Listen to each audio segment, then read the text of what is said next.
threatened the district. The charges stem from a string of threats directed at Lexington City schools. This morning, classes were disrupted for a fourth time in the last week after someone threatened Lexington Senior High School. Students weren't able to get their day started because they were sent home at 9:30. Less than an hour ago, officials wrapped up a press conference all about this. WFMY News 2's Amber Lake joins us live outside of the high school with the latest. Amber.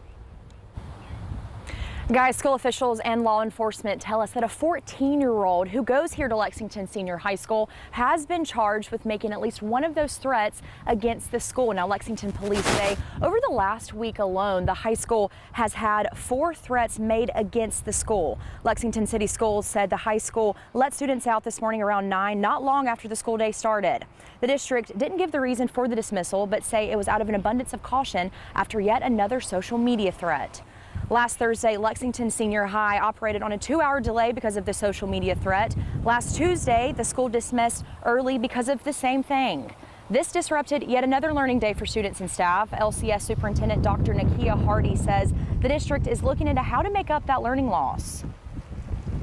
We acknowledge that these events have impacted the ability of our teachers to provide the high-quality instruction that our students deserve every day. We understand that these disruptions have an impact on learning, and we are dedicated and committed to addressing this issue.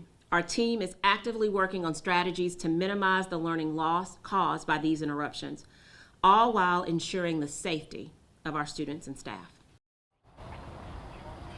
Now, Lexington police say that the investigation into all of the threats made against the school are still ongoing, and counselors are available for students and staff if they need it. Live in Lexington, Amber Lake, WFMY News 2.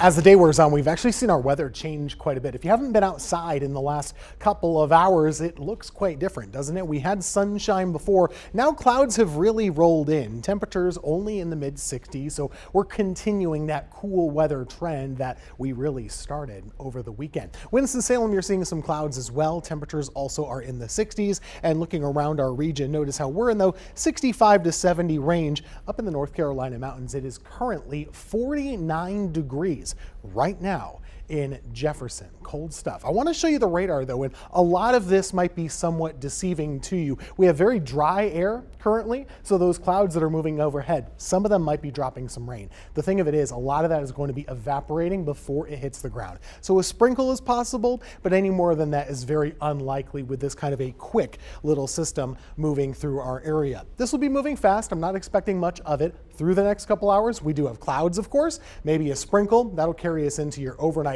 And temperatures not quite as cold tonight as they were last night. Our low will be right around 49 to 50 degrees rather than 39 to 40 degrees. And then tomorrow afternoon, sunny, a bit breezy, and it will be warmer. I'm expecting highs in the low to mid 70s for your Tuesday. And as we go throughout the week, we'll have some weather to track for you. I think there's at least a low chance of rain on Friday and a better chance than that with on again, off again showers coming up for your Saturday. Well, conflict continues in the Middle East. Israel is fighting Hamas, striking back at the terror organization for its attack on Israeli civilians, and this happened over the weekend. The combined death toll on both sides now exceeds 1,000, and the National Security Council confirms 9 Americans are among the dead. Smoke rose above the Gaza City skyline Monday after repeated Israeli airstrikes hitting more than 800 targets in Gaza so far. The numbers of dead and wounded continuing to climb. The vengeance follows Saturday's surprise attack on Israeli from the Hamas terror organization. Hamas broke through the barrier Israel uses to contain Palestinians inside Gaza and attacked by land, sea, and air before gunmen slaughtered hundreds of civilians and kidnapped more than 100 people. One American still in Israel described the chaos. They're basically massive, massive booms. We've never really had one this close by. And safe rooms are steel boxes basically. And so the basically window shook. I don't know how to explain that in any other way, but having a steel window that has steel bars on the outside shaking, and you can hear the boom. And it's not the normal boom of the Iron Dome intercepting. You can really hear a boom. The USS Gerald Ford Carrier Strike Group is on the way to the region. The Pentagon is working to move weapons to Tel Aviv as questions swirl about Iran's direct or indirect involvement. The U.S. is also working to confirm if any Americans are among those being held captive. Major U.S. airlines are suspending flights to Israel, and the State Department has issued travel advisories to the region, of course, over safety concerns. Meanwhile, Israel is calling up troops by the thousands determined to protect their nation and defeat Hamas. Haley spoke with soldiers as they prepare to join the fight. We are at a military base where some of those people have come to report for duty. We've been asked by the Army not to show that base, but what we can show are cars parked for as far as the eye can see along this highway where people have come, left their vehicles, and come to join the fight. I come to serve our country because the situation. This soldier is a 24-year-old law student who condemns Hamas for kidnapping women and children. Israel wants peace, but the Gaza Strip don't want peace. One soldier had a final embrace before entering the base. How do you feel about what may come next? Anxiety from what has been, what will be, what is now. The fact that they took such an crazy and extreme action will make us stop them from doing anything in the future. Hamas says its attack was necessary to end a 16-year blockade of Gaza and to stop Israel's brutal treatment of Palestinians in the occupied West Bank. Israeli Prime Minister Benjamin Netanyahu says Israel's retaliation against the militant group has only just begun. Haley Ott, CBS News, Tel Aviv. Let's get to your 4 to 5 roundup. Greensboro police are investigating a deadly shooting on West Market Street. They say a 25-year-old man died after a shooting earlier this morning at the Price Shopping Center. Police say the man was found around 2 p.m. with multiple gunshot wounds and was rushed to the hospital where he died. Suspect information has not been released. The shooting is being investigated as a homicide. Well, the city of Greensboro's temporary homes for the homeless are returning for the second year. The pallet homes will be set up at Pomona Park near Spring Garden Street. Last year, 30 temporary homes with heating and air were set up on the baseball outfield. 60 people stayed there for at least 3 months last winter. City leaders say the tiny homes will return next month, but that exact date has not been scheduled yet. Changes could be coming for the Winston-Salem Transit Center. City leaders are expected to meet and discuss updating the site's code of conduct. They've brought up safety concerns at the facility in the past. The new code of conduct requires everyone to walk through the main entrance and a metal detector. Security on site could search people, and it also bans loitering. Rule violations could lead to someone losing their rights to use transit for a period of time. High Point Mayor Jay Wagner is running for U.S. Congress. He made the announcement earlier this morning. Wagner is running for the congressional seat that represents North Carolina's 6th district. That includes Guilford and Rockingham counties, as well as parts of Forsyth and Caswell. Democrat Kathy Manning currently serves in District 6. She is in her second term and up for re-election in November of 2024. Formal candidate filing for the 2024 election does not open until December. We'll be right back.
You know, it's been around for 22 years and it's one of the most unique fundraisers in the Triad. The Men Can Cook competition pits 45 different men from all over the Triad, not professional chefs, all creating appetizers that will be judged by an esteemed panel. Needless to say, it ends up almost like a local food competition, and all for a good cause. Hope Strickland with the Women's Resource Center says you really never know what to expect.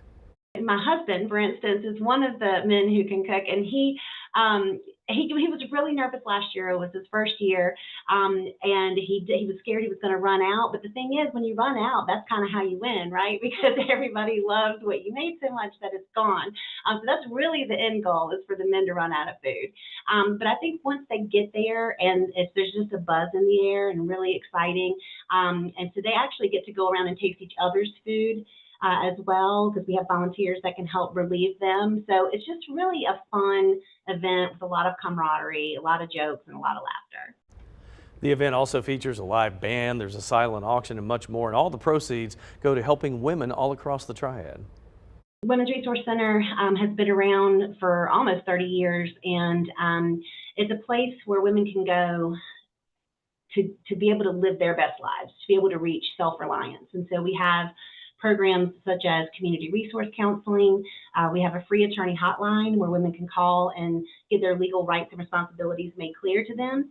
We have a great program called Women to Work, where women can learn job readiness skills and really learn what it's like to search for a job in today's market, because it's really different than it used to be. And then we also offer other community education classes, such as legal workshops, budgeting classes, yoga. I mean, really anything that we can think of that can help the woman holistically to be her best self. It's a great event, and you know, it's so fun. So back when I was on the Good Morning Show, we used to have them come in. There'd be 2 or 3 of them, and they'd bring samples of what they're going to cook. So it's like, you know, you have that friend, and you say, like Ed Matthews has that chili that we all love. That's it's like right. a white bean chili, and so you have that friend, and you say, you need to be doing this for the Men Can Cook. I thought they were going to have you cook something for that little segment. No. Did you get to try some of the food when they brought it in and cooked it? Oh yeah, back in the day when we had them come in, and at that event though, you got 45 different people cooking their appetite. They're kind of like grab and go little things. I bet it smells good in there, right? Yes. All those good dishes. How can you ignore the smell? Yeah. What's your go-to cooking? I was just about to ask. I do some grilling, I guess. I'm pretty good with a steak or something, or Italian. I can cook some good Italian. Oh, that sounds so good. What We're about all you, going Eric? to Tim's house.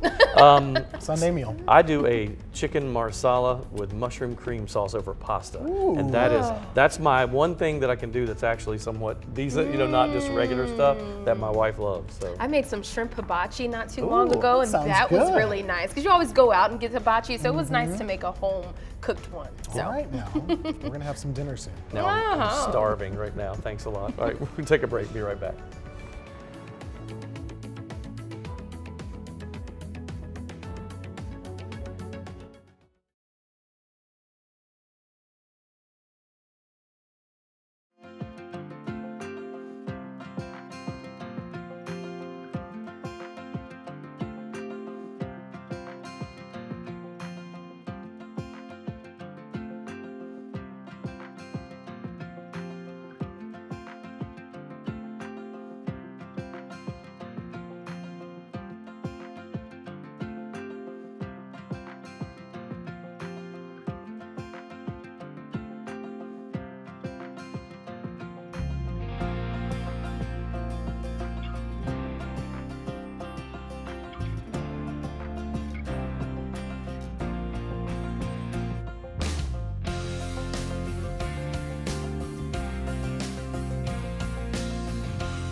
An Amber Alert issued for a 4-year-old missing out of Durham. Police say Paisley Grayson is believed to be with 37-year-old Mitchell Grayson. Investigators say they left in a gray Chevy Astro van, plate number HFS7433. They are possibly headed to Moravian Falls, south of Wilkesboro or South Carolina. There is writing on the back of the van saying, "Take a picture, it will last longer." If you have information about where Paisley Grayson could be, please call 911.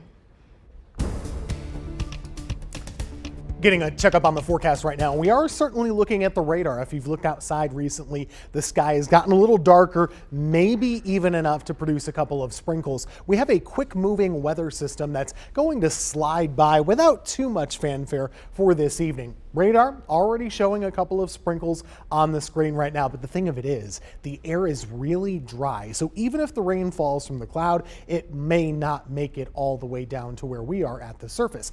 Either way, keep an eye on things as we go into this evening. That low rain chance will be with us, and then it'll be gone for tomorrow. We have lots of sunshine by midday on Tuesday, and I'm actually expecting it to be a bit warmer than we were for today. I have us in the mid-70s for Tuesday afternoon. It will not feel as chilly or cool, especially in the morning. We're around 50 instead of around 40. By Wednesday, new system right here along the Gulf Coast. We're going to see cloud cover from that thicken up. So throughout the day, Wednesday into Thursday, we'll have some clouds, but the rain chance would be super low at that point. Looking at futurecasts, as I mentioned, just a sprinkle here or there for tonight. Tomorrow should be dry, and then Wednesday, we're watching those clouds kind of build and increase. My forecast for the low tonight is 10 degrees warmer than last night. We're at 49, not 39. And then for tomorrow, we're up to 74 for the afternoon and looking all right. Here's how I see your 7-day forecast. Look at the rest of the week. Have us in the low 70s through Friday. And yes, there is a rain chance for Friday, but it's pretty low. I think it's higher though on Saturday. On again, off again showers will be possible, at least throughout the day. Could be a bit breezy. It's warm, even a little muggy, and that may present a thunderstorm risk at times. We'll keep an eye on that for you. Much cooler again as we go into Sunday and Monday.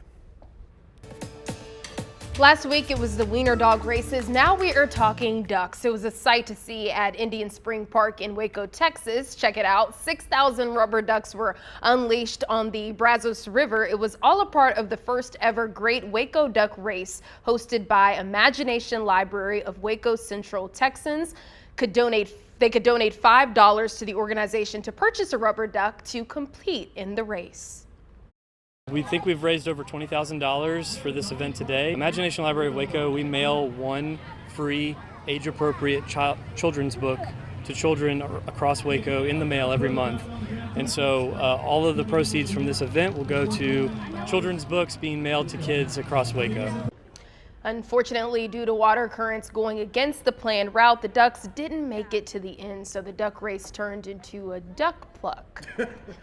Event organizers randomly selected the winning ducks. Very interesting, huh? Say it too fast. I've never seen anything like that before. I've seen it. There's several cities, and I can't remember where they'll dump all the ducks in the river and let them go down. Just go down. It's like a race, and they have like numbers on it and pick winners and stuff. It's pretty funny. I'm going to surprise both of you right now.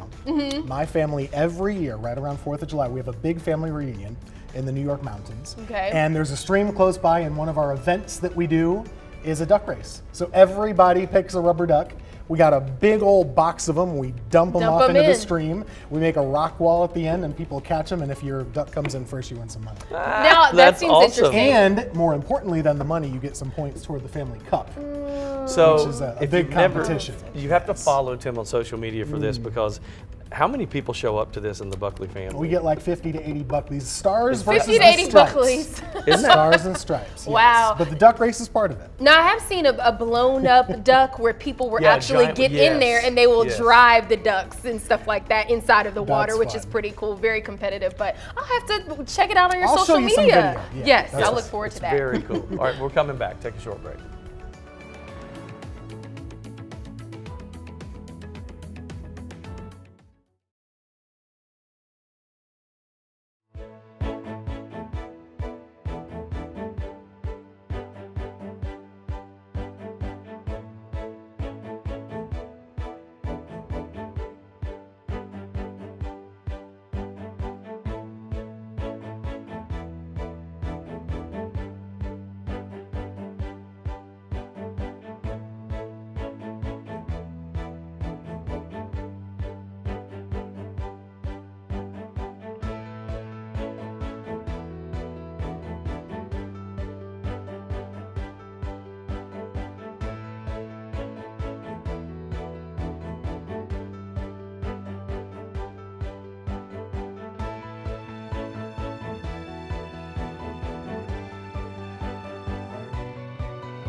Welcome back. There's a special connection between grandparents and their grandkids when it comes to the nicknames children develop for their grandparents. A new survey found out the popularity varies by state. One grandchild's beloved Nana in Nevada may have been referred to as Bubby if they lived in New Jersey. When it comes to affectionate terms for grandmothers, it's Nana that was popular in about 12 states, and followed by a three-way tie for second with Grammy or Granny and Gran. As for grandfathers, Pawpaw was the favorite in 13 states, followed by Granddad and Pop Pop. North Carolina's top nicknames were Grammy and Pop Pop. So I asked you on Facebook, tell me those names you've heard for grandparents all around. Vicky says we let our son, the first grandchild, simply interpret grandma and granddaddy on his own, and what he came up with was Geemaw and Dan Danny. Oh. So they were forever after that one. She said, bet you never heard that one. Carol says my grandparents were Nanny and Puppy. Everybody always said Poppy, but I said, no, it's Puppy, and he loved it and kept it there. Marianne says mine were Grammy and Grampy. And then Emily says, my grandson calls me Ganny because he couldn't pronounce his R's, and it stuck. My maternal grandparents for me were Mama, looks like Mama or Mama, probably Mama, I'll bet, and Papa. And paternal grandparents were Mama and Pawpaw. Yeah. And Fonda says, I'm Mima and my husband was Dough Daddy. Tried to have my oldest grandchild say Granddaddy, but he said Dough Daddy, so it stuck. And that's how I think a lot of family people get nicknames. It's when a little one can't pronounce it and calls themselves. I have a sister, Kathy, and someone called her Khaki. You know, Khaki. long time That's ago. actually adorable. So that kind of stuck. For us, my sister and I, and brother is Mama and Papa. But my cousin, he calls him Grandma and Grandma. So it's a little bit different there. But I don't think my grandpa really likes Papa that much. He doesn't have a choice. Because we're going to call him that anyway. Mine was Pawpaw. Yeah. And then one was it was 80 and Pawpaw were my dad's parents, but 80 was because her name was Sadie, and the first grandchild couldn't say Sadie and said 80. Oh, wow. I think it's good to have different on both sides because it can be confusing. Yes. Right? You might want to say different things. Yeah, we do say different. I was just gonna say on my dad's side, we just say Grandma Ann. So Yeah, Grandma so Ann. that's what we do. Nothing exciting, but Grandma, Grace, Anita, and then With the Grandpa, name. Jim, and Glenn, right? Yeah. And that way you're just, it's, There's always, my neighbor has a Mimi and Pop Pop. okay. Oh, And Mimi's a thing, too. That's Yep, a thing. I've got heard Mimi. saw a lot of that. All right, we'll take a break. Coming right back.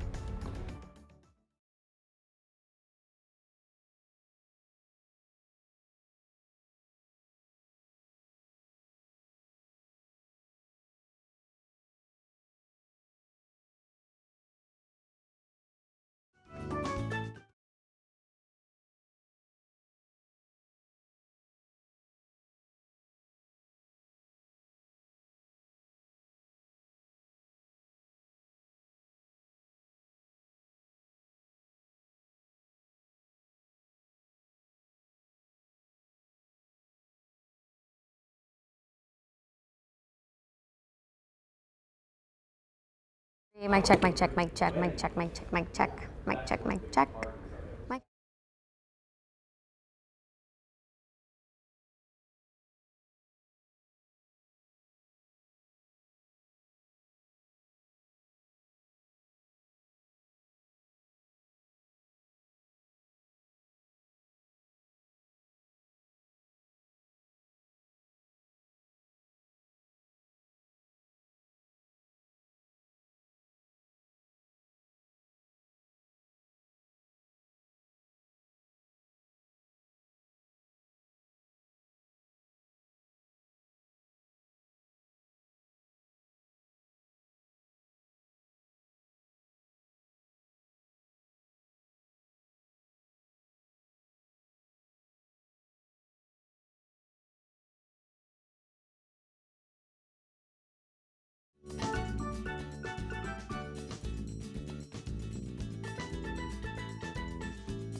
welcome back to the 4 to 5. Halftime's over with. Second half is here. Eric, Amanda. That 4:30 I'm comes laughing quick. because I mistakenly said Amber a moment ago. I said it so confident I too. did You know, not, I'm gonna Amber. tell on you. Well, it's the way TV Must be is. Monday. Yeah. If you have trouble saying something on television, if you just act very confident and skate right over We're it, just hoping we can just, you know, that's what we do. bypass it. Exactly right. Welcome back. Yeah, and happy Monday to you all. And of course, we have Amanda here, and you know we're going to talk about the Panthers, Amanda. Yes. Hoping that they can win a game sometime soon. Yeah, Tough it weekend. just didn't happen this past Yeah. weekend. The hope is that they can get at least one game this year, but so far the Panthers are winless to begin the season. Carolina traveled up to Detroit to face the Lions, and it didn't go as planned. The Lions beat the Panthers 42-24, but the box score doesn't tell you the entire story. Of course, the game was pretty much over by halftime. The Lions outscored Carolina 28-10, while rookie quarterback Bryce Young likely had the best game of the season. Young had the most passing yards in the game with 247 and 3 touchdowns to go along with that. But he also had 2 interceptions. And here's a couple of things to keep an eye on as the season goes forward. The rushing game has got to improve for the Panthers, with the team only rushing for 99 yards. The offensive line seems to be improving, as Young was only sacked once. And lastly, Adam Thielen has stepped into the wide receiver #1 role, but I'm sure every Panthers fan would have loved to see DJ Moore catching those passes instead of doing that for the Chicago Bears over the weekend. I know. We were talking this morning. They said, can anybody put their finger on? And I'm like, he's got time in the pocket. It's not like, to me, I don't see the pocket collapsing as much as it did. Yeah. And I'm thinking, I don't know. And one of the interceptions, it looked like he almost threw it to the lineman. Right. Frank Reich talked about that today, and that was just a fluke. That okay. That wasn't. It was so that strange. was just a weird play. Well, I choose to remain optimistic. I'm just going to have a lot of hope. I'm going to be positive and bring out positive energy that maybe the next game or the next few games, we might turn this thing around, right? Yeah. Put you on the line with the team. See if you can Let's give get them it. a little pep talk here. That's right. There's just a lot of things know, going I wrong. know. You can't pinpoint one or two. Well, It's just kind of yeah. everything. And they had the #1 pick last year, which means they're in a bad place if you have the #1 pick. So there's a Yeah. lot of work It's to true. do.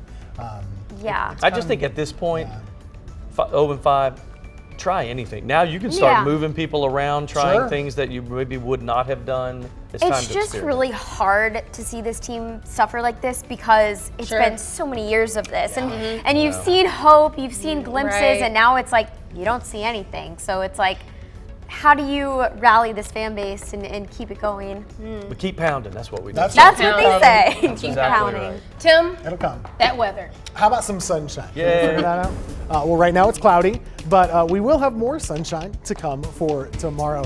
If you're a fall weather lover, maybe you've been pleased the last couple of days with that chill in the air. Yeah, that's something to say the least. We've really had that chill in the air. Right now it's warmed up if you haven't been out in a little while. We are up to 65 currently, but the clouds have rolled in. So we got rid of the sun and it is certainly still cool. This morning we're in the upper 30s to right around 40 degrees. Similar situation here in Winston-Salem. Looking at your hometown temperatures right now, upper 60s to the north, right around 70 to the south. Asheboro, you're showing off at 70 right now. There are some clouds moving in. There's also a possibility of a sprinkle as we go through this evening. Most of what you see on radar, though, not really reaching the ground. The air is too dry. So when you have dry air, it can actually cause that water to evaporate before it gets down to the surface. Looking at Futurecast, some clouds are with us overnight tonight. I'll expect that to continue, but by tomorrow morning, we should start to get that sunshine back out for you. So tomorrow's a pretty nice day. You're right around 50 in the morning. You're in the low to mid 70s for the afternoon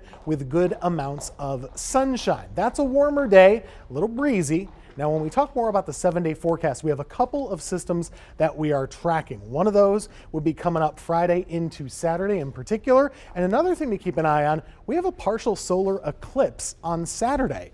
Unfortunately, right now, it looks like we'll have pretty thick cloud cover around. So we'll be tracking that for you as we go throughout your week. Tim, thank you. A battle is brewing on Capitol Hill as lawmakers debate on who should be the next Speaker of the House. Last week, lawmakers voted to remove now Congressman Kevin McCarthy from the role of Speaker. Right now, there's no indication that they are closer to finding common ground on who will lead the lower chamber. The Pentagon has already deployed the USS Gerald Ford to station itself outside of Israel in case it's needed. And the Biden administration says it's prepared to help Israel in any way necessary. The only things we've said to Israel are that we're here, we've got your back, we want to make sure that you have the support that you need, We want to make sure that you have the assistance that you need. The U.S. already provides $3 billion in military support each year, but if Israel needs more in time of war, the Biden administration would need approval from Congress. We should supply and make sure that there's no question and no doubt that Israel will never be overwhelmed when it comes to ammunition. But the U.S. House can't do anything until Kevin McCarthy is replaced as Speaker. Majority Leader Steve Scalise and Ohio Congressman Jim Jordan are the two leading candidates. The war in Israel is now putting new urgency on the election. We need to give Israel the time, the space, the resources so that they can win and win decisively. Neither candidate has enough support to win the speakership, leaving some moderates calling for the House to reinstate McCarthy. I've said throughout this that I supported Kevin McCarthy. I believe he's the right person to lead. House Republicans are expected to vote behind closed doors for the new speaker Wednesday morning. Nay. Before bringing the vote to the House floor. All right, time for your 4 to 5 roundup. The president of the United Auto Workers Union joined a rally in Chicago over the weekend for striking workers. Sean Fain says the strike is winning concessions from the big three automakers, but he says more negotiations are needed to improve retirement benefits. The union also wants pay hikes and more job security. And more than 75,000 workers returned to their jobs at Kaiser Permanente Saturday without a contract agreement. It was the largest healthcare strike ever, and it could happen again in the coming weeks. Negotiations are scheduled for later this week. And the streak continues for the massive Powerball lottery. Nobody won the jackpot over the weekend. This opens the possibility of a win tonight. The jackpot is now over $1.5 billion, the fourth largest prize in lottery history. We take a look at the math behind the numbers. Zach Small says something is up with the lottery these days, mainly the jackpots. They're getting larger and larger and larger, but you can't spend all that money. It's happening more often. Half of the 10 largest U.S. lotteries have all hit in the past 2 years. Every time it gets bigger and bigger and bigger. Maria Sierra has her method. 11 because it's 1-1 for the angels. For Tiffany Bernard, it's all about location. I always come to this store. It just feels more lucky to come here. Although this store has had many lucky winners in the past, buying your ticket here is not going to increase your odds. Deanne Butchie is a finance professor at Florida International University. It is just as unlikely to happen again. Why are the jackpots getting bigger? In the past, you just had a few states and they opened it up just to their population. Now it's 45 states, plus DC, Puerto Rico, and the Virgin Islands. You also have a new formula. Because there are fewer Powerballs, there's a less chance that you're going to be able to hit that big one. Now you hear a big number and everyone lines up and wants to purchase. Meaning more money is in the pot, which goes into a bank account where higher interest rates drive up the price. Butchie says while you can't increase the odds of your combination, you can make it less likely that you'll have to share. A lot of people think that there are certain numbers that are more predisposed to winning. Remember Sierra and her lucky number 11. 11 is my Powerball number. Turns out it's also smalls. I ain't trying to be greedy. I just want to be happy. Just remember, you'll also be sharing your winnings with your uncle. Uncle Sam, that is. So I'm doing my research here. Okay. I'm curious to know if we have like a lottery club or something, you know, where folks are really serious about the lottery. They come together and they're like, this is the strategy behind all of the magic. There's a lot of strategy. A lot of people think they have strategy. Haven't found anything yet. Every time, because I've been doing this longer than both of you have been alive, and the one thing I've heard over and over and over, every time somebody wins, they say, I always play the same numbers. Same numbers. Yep. Mm-hmm. Yep. I think at least you're going to feel good about the numbers that you pick. If maybe they mean something to you. Maybe it's a birthday. Maybe it's a special year or something. And then you got folks who just say, I'm just going to just random it out. You know what I mean? Now, every time. We have at the station before where sometimes someone will go around and say, hey, do you want, and everyone buys a ticket sort of, and then if anyone wins, everybody wins, but we don't win. The office pool. You don't win either, I guess. The reason that we're all standing here, we have never won. Or maybe you could win one day. Maybe come in just work Fridays, right? I was, just Fridays. No, maybe just Wednesday. That may work. We'll that may work. See if you find us tomorrow.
Many school districts throughout the U.S. and around the world have banned the artificial intelligence bot known as ChatGPT. Yeah, they're doing that out of concern for cheating, but in Denmark, some high schools are actually embracing the AI platform. They're encouraging students to use it as a part of a 2-year project.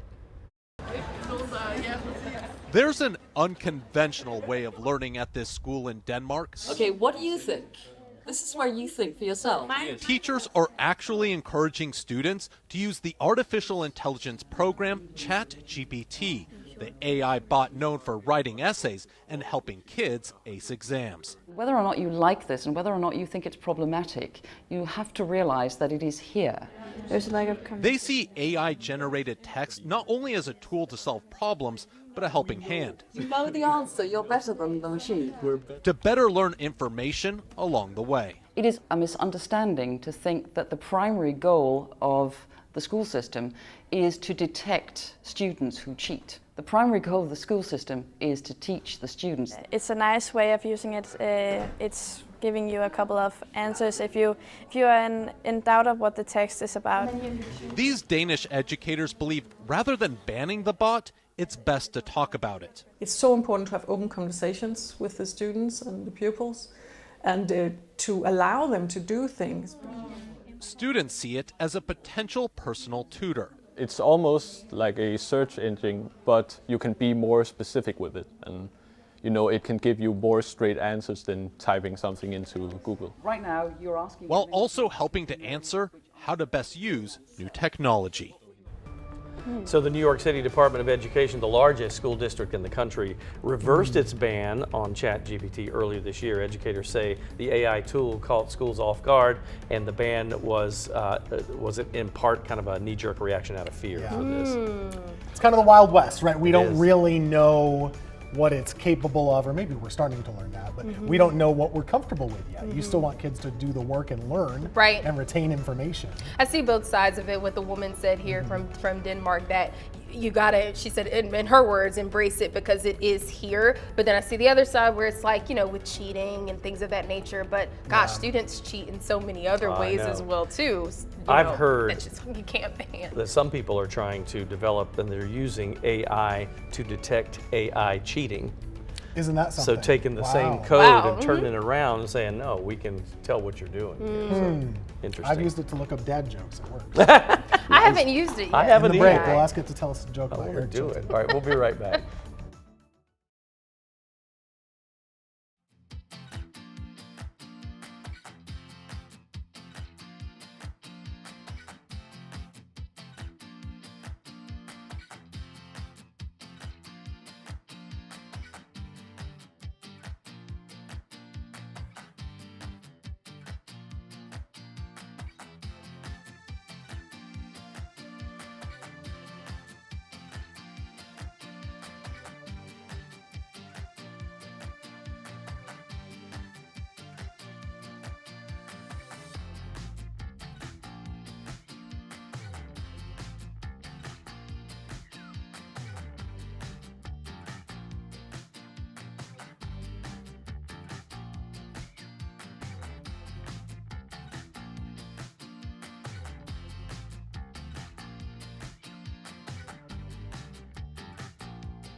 Well, if you need a reason to smile on a Monday, we've got one for you. In California, a young surfer is sharing what he's learned to help other children ride the waves. That's right. Through his mission, the water riding thrill seekers started a charity with hopes of getting more people interested in the sport.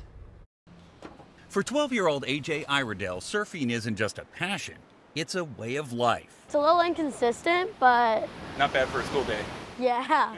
The Phenom took me to one of his favorite breaks in Oceanside, California. What's the plan? We're paddling out by the rocks right there because there's a rip current right there. It's a conveyor belt. It'll take you right out to the break. Okay, we're going to use the rip current to get out. Yeah. All right, we'll see you guys. Iredell started surfing when he was just 3 years old and never stopped. After I caught my first wave all by myself, like a feeling of accomplishment and like myself saying I can do this. Now, 9 years later, he's competing and a regional champion, totally at ease surfing in a crowd of people decades older than he is. So what do you think is your favorite thing about surfing? The people like that I surf with. Like, it's one thing to be good at surfing, but it's another thing to share it with people.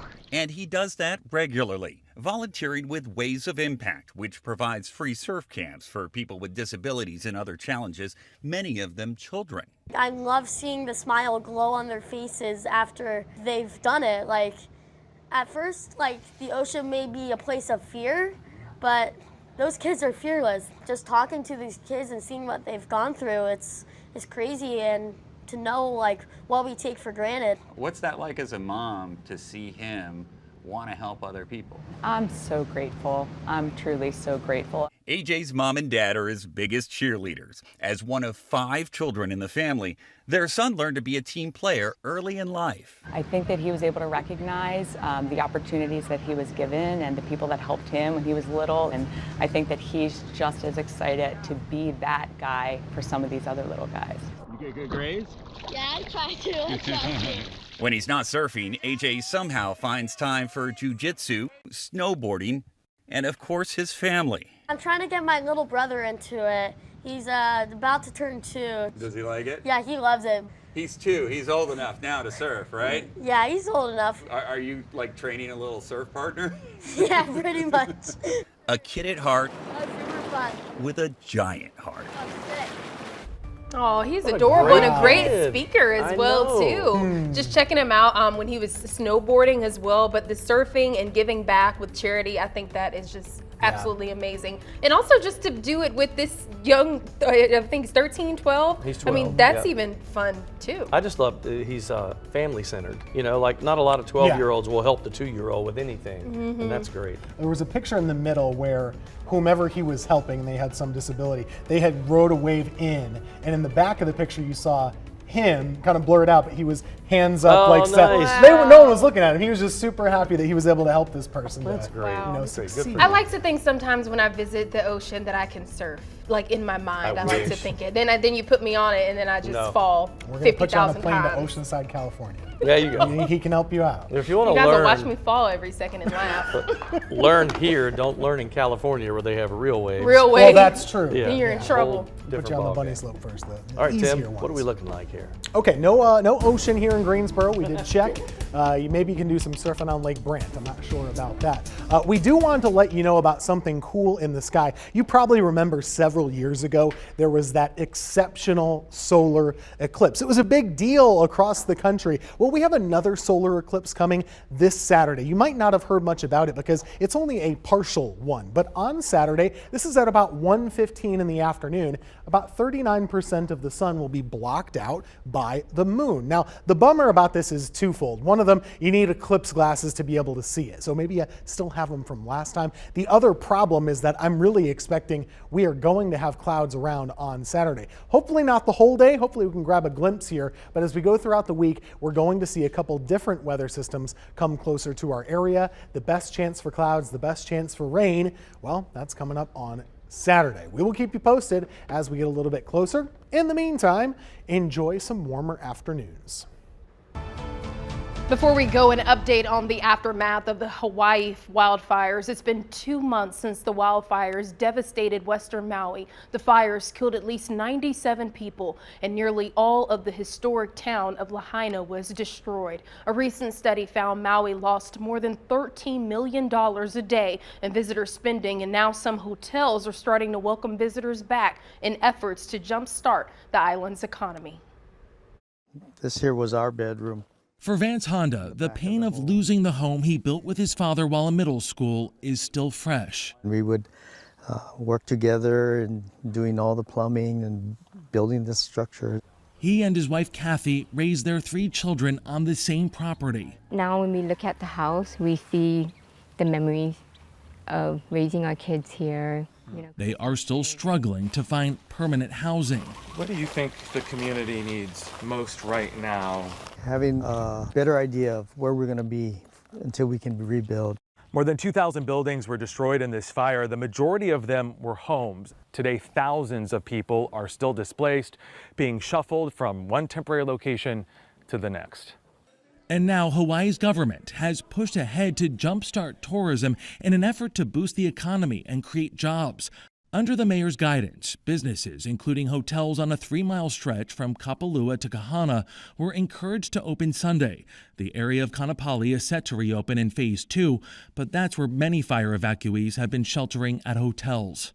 Because of the tourism opening up, a lot of the residents have to relocate, so it's been very difficult. There's a lot of mixed emotions. Adding to the difficulty for many here has been the conflicting information surrounding the fire and if it could have been stopped, slowed, or prevented. Who is accountable for that lack of action? I think a lot of it is complacency. Sherman Thompson is former chair of the state's Civil Defense Advisory Council. He says the ultimate decision on whether or not to sound any warning sirens belongs to one person. It is the chief executive of the county, and that would be the mayor. We've reached out to the mayor multiple times for comment, but have not heard back. Jonathan Vigliotti, CBS News, Lahaina.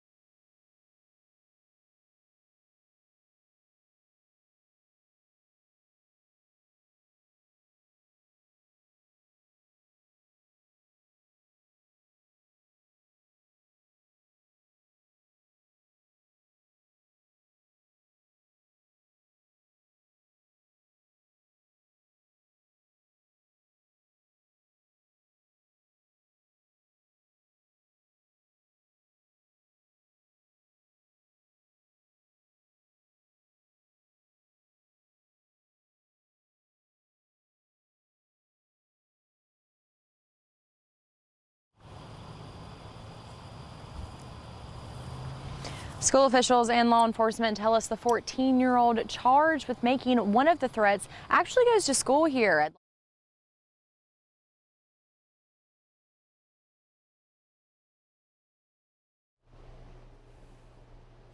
Hey, what's up? 1, 2, 3, 4, 5, 6, 7, 8, 9, 10. Hey, buddy. Check 1, 2, 3. We begin with breaking news on WFMY News 2 at 5. 1, 2, 3, 1, 2, 3. Also, I wrote this in a hurry. Mic check 1, 2, 3, 4. Amber Lake, you're doing great.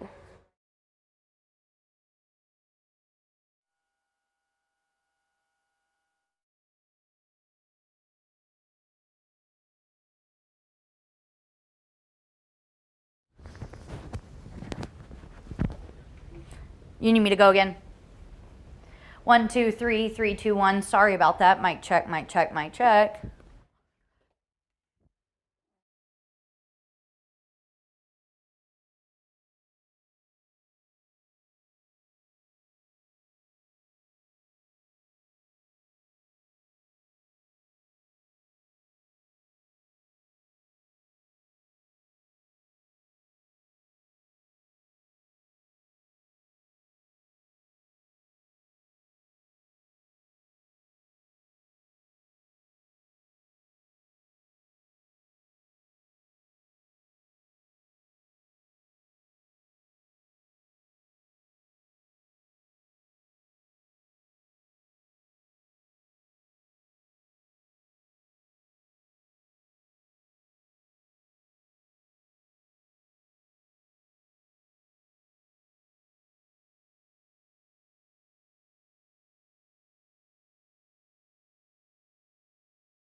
It's time for my 2 cents. Fall is finally here, and I'm so looking forward to the days to come. It's absolutely my favorite season. Number 1 would have to be the weather. It's not too hot or too cold. The leaves start changing colors. The fresh breeze just gives me so much joy. Fall also means it's time to pull out the sweaters and the high-knee boots. Fall means our favorite pumpkin classics are back in season. This includes pumpkin spice lattes, pumpkin pie, and pumpkin scented candles. Besides the weather and fall fashions, the season means so much more. Fall represents a time for transformation, a time to give thanks, and a time to gather with family and friends. I have great memories of jumping in leaves and piles with my big sister after my dad spent hours raking them. Thanksgiving was always one of the best parts of fall. I look forward to gathering around the table with my extended family as we feasted on deep-fried turkey, stuffing, and baked mac and cheese. It's just the beginning, but I hope this fall season is the best yet. That's my 2 cents. I'll see you on the Good Morning Show tomorrow. WFMY News 2 at 5 starts now. We begin with breaking news right now on WFMY News 2 at 5 o'clock. An Amber Alert is issued for a 4-year-old girl. Here she is. Investigators say she was taken in Durham and could be headed through the Triad toward Wilkes County. Paisley Grayson was last seen in white jean shorts and a plain white t-shirt.